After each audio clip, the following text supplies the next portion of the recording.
If you're someone who has big goals, you care about making a difference, you want your work to help other people, pero lately napapansin mo na nakakaramdam ka ng pressure, frustration, or disappointment kapag hindi agad nangyayari ang resulta, this episode is for you. Because the most interesting thing about being attached to the outcome is this. The more we try to force the result we want, the more our mind becomes tense, mas impatient, mas restless. And ironically, the pressure we create inside ourselves can actually make it harder for the outcome to happen. Mas mahirap tuloy ma-achieve yung goals. Most of us were taught that when life gets harder, the answer is to think harder. But many of the biggest breakthroughs in my life didn't come from thinking more. They came from understanding the mind and learning how to quiet it. If you're a business owner, leader, or professional dealing with stress, uncertainty, and the challenges that come with growth, you're in the right place. In this podcast, I share realizations about life, work, and the mind, and how quieting the mind helps us think more clearly, make better decisions, and take focused, effective action. Welcome to Realizations with Clarissa. And I remember noticing this pattern very clearly in my own life. Especially nung nag-uumpisa pa lang akong mag-build ng coaching work ko. I genuinely wanted to help people. I wanted my ideas to reach more people, especially dito sa podcast. I wanted the podcast to grow. I wanted my programs to help leaders, business owners, and professionals. So, those are good intentions. Pero minsan napapansin ko rin sa sarili ko kapag tinitingnan ko na yung numbers, yung subscribers, yung sales, yung response ng mga tao, biglang may shift sa loob. Parang may voice na nagsasabi, dapat mas mabilis ang growth nito. Bakit parang ang bagal? Maybe hindi ito para sa akin. And even though my intention was to serve, biglang bumibigat yung work. Not because the work changed, kundi dahil na-attach na ako si outcome. Nakaka-relate ka ba doon? Many people commit this mistake. And one common mistake people make, especially people with big goals and good intentions, is believing this, that I will only feel peaceful and happy when result finally happens. So ang nangyayari, minomonitor ng mind mo lahat. Resulta, numbers, reactions, recognition, likes, followers, comments, progress, income, and slowly napapansin mo, instead of doing the work from inspiration, nagtatrabaho ka na from pressure. Instead of enjoying the process, stressed ka na sa process, impatient ka na, frustrated ka na, and from that, kung ano-ano na maiisip mo. And when someone becomes very attached to the outcome, the mind usually starts producing thoughts like, if this doesn't work, maybe I'm failing, or maybe I'm a failure. Or if people don't respond, or if people reject me, maybe I'm not good enough. I really, really, really need this to succeed. And kapag hindi yan nangyari soon, something must be wrong. Something must be wrong with me. And underneath those thoughts is usually a quiet fear. The fear of failure, the fear of wasting time, the fear that our work might not matter. And here's the deeper root cause. The mind starts tying our sense of worth, our identity, to the result. Instead of seeing results as something that grows over time, the mind begins treating the outcome as a measurement of our value. The mind promises na if you worry more, if you pressure yourself more, you will succeed faster. Does that sound familiar? Pero sa totoo lang, kabaliktaran ang nangyayari. Because pressure creates tension, and tension clouds your thinking. At kapag magulo ang thinking, mahirap magkaroon ng good decisions. So instead, mas nag-overthink ka, mas impatient ka, mas nagko-compare ka.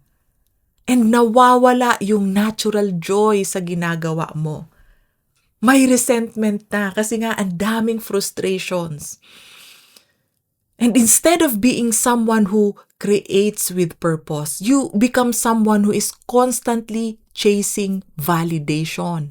Someone who is always measuring progress. Someone who struggles to fully enjoy the present moment kasi gusto mo makuha mo na kaagad yung gusto mo. Parang farmer. So imagine a farmer planting seeds. So piniprepare niya ang soil, dinidiligan niya ang seeds, binibigyan ng maraming sunlight, pero every hour bumabalik siya, inuhukay, kinakalkal niya yung lupa, chinecheck kung tumutubo na ang seeds. And of course, nothing grows faster. In fact, baka lalo pang hindi tumubo ang seeds. Ganyan ang attachment sa outcome. We plant the seeds but we keep digging them up with impatience. And I believe lahat tayo nakaka-experience niyan. So don't judge yourself. Don't be hard on yourself kung nare-realize mo na ito ngayon. Okay? And the healthier way is not to stop caring about the outcome. Goals matter, results matter. But the wiser approach is this. Focus on the quality of your action, not controlling the result. Because the result grows from the action. At kapag bumalik ang attention mo sa ginagawa mo ngayon, kumakalma ang utak mo kasi hindi ka na nakafocus sa thoughts na nakaka-pressure sa'yo. Mas maayos ang trabaho mo. And instead of celebrating only when you achieve the big goal in the future pa, matuto kang i-celebrate kahit maliit na steps, kahit simple, kahit maliit na step yan. Because when you do that, dopamine gets released. Natural reward yan ng brain. Kaya mas ginaganahan kang magpatuloy sa goal mo kapag nagse-celebrate ka ng every small step. And instead of waiting months or years before ka maging fulfilled, nararamdaman mo na siya ngayon. Hindi na delayed ang happiness mo. Hindi ka na umaasa sa resulta para maging okay ka. So, mas steady ka, mas confident, mas secure ka sa sarili mo. Although yung ibang tao nagwo-worry, baka naman if I stop pushing myself this hard, baka mawalan ako ng drive, baka maging tamad na ako. Pero hindi yun ang nangyayari. Because you still care. You still take action. Pero hindi na mabigat. Hindi mo na pinipilit ang timeline. And when setbacks happen, kahit may challenges, hindi ka na basta-basta nadudurog. Mas mabilis kang bumangon. So a healthier belief is this. My role is to do the work with care and consistency. The outcome will grow in its own timing. I can focus on today's action without forcing tomorrow. And when you start thinking this way, several things change. Sa trabaho mo, mas maayos ang decision mo, hindi pa dalos-dalos. Mas creative ka, mas nai-enjoy mo ang process. At sa relationships mo, mas kalmado ka, mas madaling kasama, magaan kasama. And in your well-being, mas magaan ang isip mo. Kasi hindi mo na bit-bit ang buong future sa ulo mo. And instead of becoming someone who chases outcomes, results, income, you become someone who creates with unconditional confidence. Someone who trusts the process. Someone who works with focus and patience. Someone who is determined and detached. Parang basketball player na siya na yung last shot tapos matatapos na yung game. So kumbaga yung shot niya na yung magsasabi kung mananalo sila o hindi. Pero kung yung basketball player nag-isip na, ay naku, paano kung mag-miss to? Ang daming nakatingin. Baka mag-fail to. Hindi kami manalo. Anong mangyayari? Magiging tense ang mind niya. At kapag tense ang mind, nagiging stiff ang katawan. But the best players, hindi nakafocus sa result. Hindi magulo yung utak. Nakafocus sila sa galaw nila, sa ginagawa nila, sa form, sa balance, sa rhythm, sa follow-through. And once na-release na ang bola, wala na silang control. But because they were calm, hindi sila distracted, mas mataas ang chance na ma-shoot ang bola. So imagine waking up, yes, you still have goals. You still care. Pero wala na yung bigat sa dibdib. Hindi ka na nagmamadali sa timeline. Hindi ka na nadadown kung medyo mabagal yung pagtaas ng income. Mas magaan ang pakiramdam habang ginagawa mo yung work. Mas ganado ka. Mas masipag ka actually. At mas masaya ka. So people enjoy being with you. You attract more opportunities. So ang daming blessings when you operate like this. And this is something I'm still learning every day. Kapag masyado akong nakafocus sa numbers, ramdam ko kaagad yung pressure. But when I bring my attention back to something simple like sa ginagawa ko ngayon, sa taong makikinig nito, sa idea, sa realization na pwedeng makatulong, biglang gumagaan ulit. Biglang inspired na ulit ako. Biglang may purpose na ulit. Wala na yung pressure. At doon lumalabas ang best ideas. So, try this week. Kapag napapansin mong nag-worry ka sa resulta or masyado kang nababagalan sa resulta, pause. Huminga ka muna ng malalim. Then ask, anong next small step na pwede kong gawin ngayon? Hindi bukas, hindi next week, ngayon lang.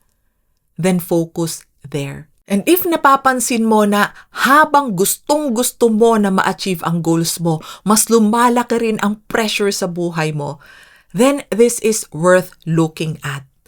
Hindi goals mo ang problem. It's when the mind starts tying your peace and happiness and identity and worth sa resulta. And inside the 7-day mental fitness challenge, you will start noticing this pattern more clearly. At matututunan mong makatch agad yung pressure thinking. At bumalik sa mas kalmado, steady na way of working. You still care, you still take action, pero hindi ka na nauubos along the way. If you'd like to experience that shift, you can join the 7-day mental fitness challenge through the link in the description. Kung nakaka-relate ka sa episode na to, follow or subscribe to the podcast so you don't miss future episodes. And if you know someone who might find this helpful, feel free to share it with them. And thank you for spending this time with me. I'll see you in the next episode of Realizations with Clarissa. And keep building your mental fitness. Because a stronger mind helps us live better and work better.